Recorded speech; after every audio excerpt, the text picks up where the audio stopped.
Salam saudara pemirsa, selamat berjumpa kembali dengan kami dalam program Berita Pengharapan.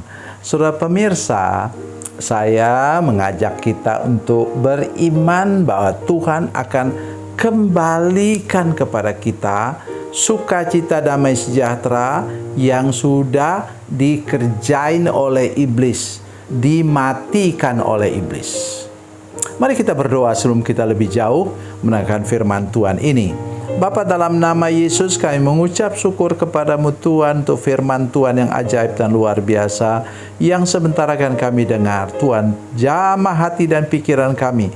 Bila ada di antara jemaat dan pemirsa yang sedang menyaksikan program ini yang menyimpan akar pahit, luka batin dan dendam, kami berdoa supaya firman Tuhan ini menjawab kehidupan kami. Terima kasih Tuhan, dalam nama Yesus, haleluya, amin. Saudara pemirsa, mari kita membaca kitab kita dari Perjanjian Lama, kitab Rut. Ya, kalau sudah kesulitan mencarinya, itulah Hakim-Hakim, Rut, 1 Samuel. Jadi antara Hakim-Hakim dan 1 Samuel itu ada kitab Rut. Rut pasal 1 ayatnya yang ketiga,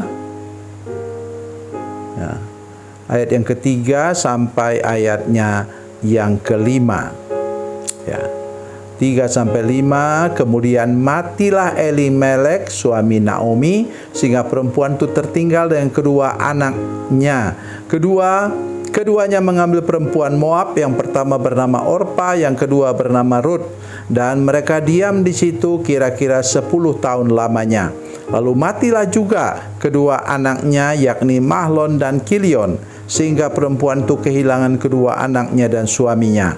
Kemudian berkemaslah ia dengan kedua menantunya dan ia pulang dari daerah Moab. Sebab di daerah Moab ia mendengar bahwa Tuhan telah memperhatikan umatnya dan memberikan makanan kepada mereka. Amin. Saudara sekalian, ini Naomi itu bukan hanya karena dia mengungsi ke Moab.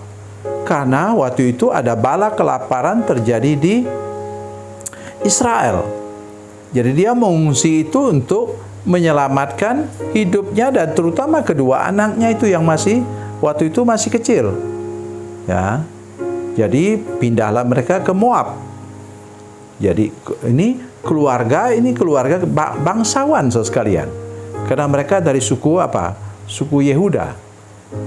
Saudara pemirsa, ingat kita melangkah harus tanya Tuhan. Kalau saudara mau buka usaha, mau pindah tempat atau pindah kerja, mari berdoa, berpuasa, minta petunjuk Tuhan. Apakah Tuhan mau saya pergi ke sana atau tidak? Nah, kemudian apa? Suaminya meninggal. 10 tahun kemudian, kedua anaknya juga meninggal. Ya, itu Mahlon dan Kilion. Mereka sudah menikah tapi belum punya anak. Maka tertinggallah dia bersama dengan kedua menantunya. Waktu pulang, kemudian Orpa itu, menantu yang pertama, Orpa kemudian pergi. Setelah mencium mertuanya dan apa yang diusulkan mertuanya masuk akal, tapi Rut berpaut kepada mertuanya itu. Dan satu kalimat yang paling penting, dia mengatakan, Allahmu adalah Allahku.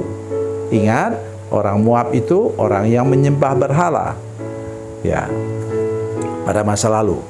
Nah, jadi saudara sekalian perhatikan baik-baik bahwa kondisi ini mendatangkan akar pahit, luka batin dan dendam dalam kehidupan dalam kehidupan Naomi.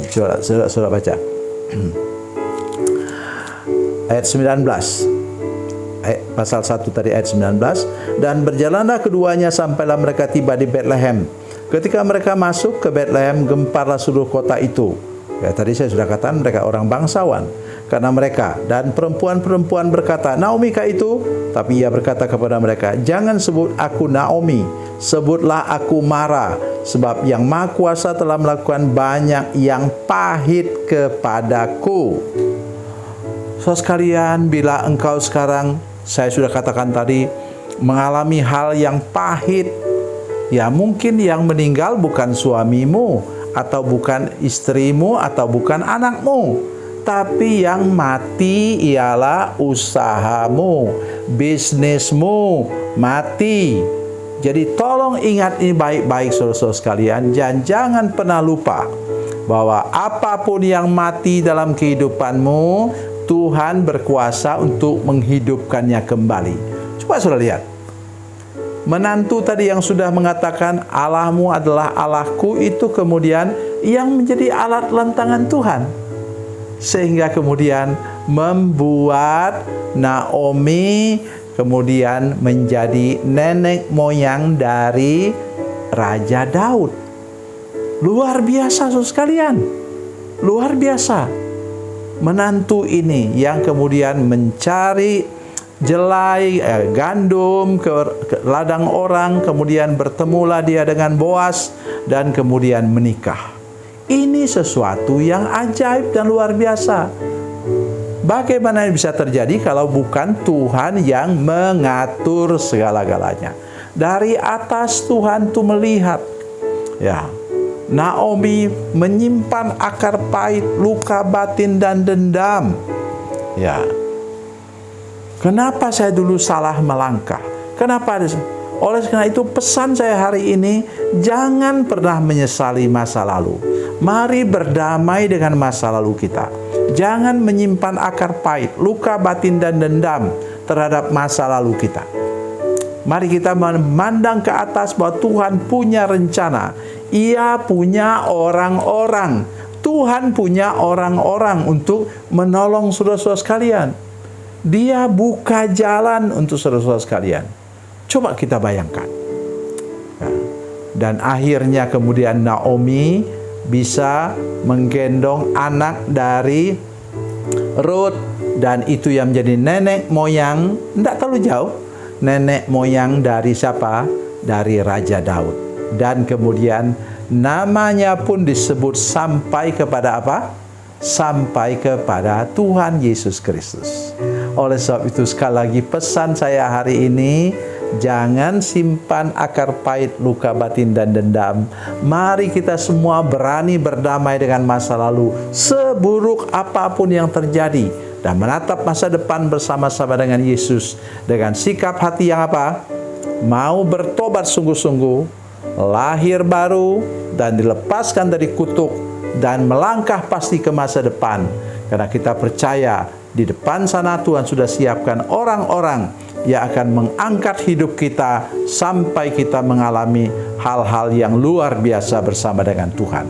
Tuhan Yesus memberkati, Tuhan Yesus baik. Mari kita berdoa. Bapa, dalam nama Yesus, terima kasih banyak untuk kebenaran firman Tuhan hari ini kepada kami.